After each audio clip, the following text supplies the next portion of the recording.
யோசுவா 3 அதிகாரம் 5 உங்களை பரிசுத்தம் பண்ணிக்கொள்ளுங்கள், நாளைக்கு கர்த்தர் உங்கள் நடுவிலே அற்புதங்களை செய்வார்.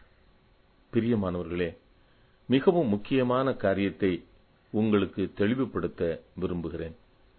கர்த்தர் இஸ்ரவேலின் கூக்குரலை கேட்டு எகிப்தின் அடிமைத்தனத்திலிருந்து நீங்களாக்கி ஓங்கிய கையினாலும் மகா தண்டனைகளினாலும் அவர்களை மீட்டார்.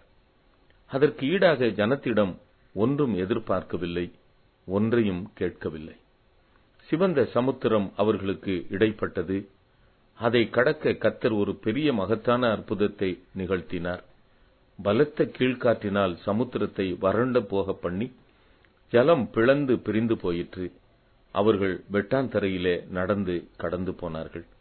அப்பொழுதும் கர்த்தர் ஜனங்களிடத்தில் ஒன்றும் கேட்கவில்லை, எதிர்பார்க்கவில்லை. தாமதம் பண்ணிக்கொண்டிருந்த மோசே மீதுதான் கர்த்தர் கோபப்பட்டார். என்னிடத்தில் முறையிடுகிறது என்ன? கோலை நீட்டி சமுத்திரத்தை பிளந்துவிடு என்றார். அநேக வேளைகளில் கர்த்தர் ஊழியக்காரர்கள் மீது கோபப்படுகிறார், ஜனங்கள் மீதோ கரிசனை உள்ளவராய் இருக்கிறார். இதுவரைக்கும் ஜனங்களிடம் ஒன்றையும் எதிர்பார்க்காத கர்த்தர் யோர்தானை கடந்து கானானுக்கு பிரவேசிக்கிற வேளையில் யோசுவா மூலம் கர்த்தர் பேசுகிறார், உங்களை பரிசுத்தம் பண்ணிக்கொள்ளுங்கள், நாளைக்கு கர்த்தர் உங்கள் நடுவிலே அற்புதங்களை செய்வார் என்று.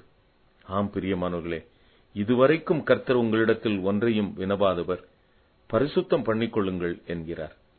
பரிசுத்தத்தை விரும்புகிறார். அற்புதங்கள் அல்லாமல் நம்முடைய வாழ்க்கையில் எல்லாம் தானாக நடைபெறாது. பரிசுத்தம் அடைய முயற்சி செய்து அற்புதங்களை சுதந்தரித்துக் கொள்ளுவோம். ஜெபம். எங்களை பரிசுத்தமாக்குகிற கர்த்தாவே, உம்முடைய பரிசுத்தத்தை விரும்புகிறோம். எங்களை பரிசுத்தமாக்கும். ஆமென்.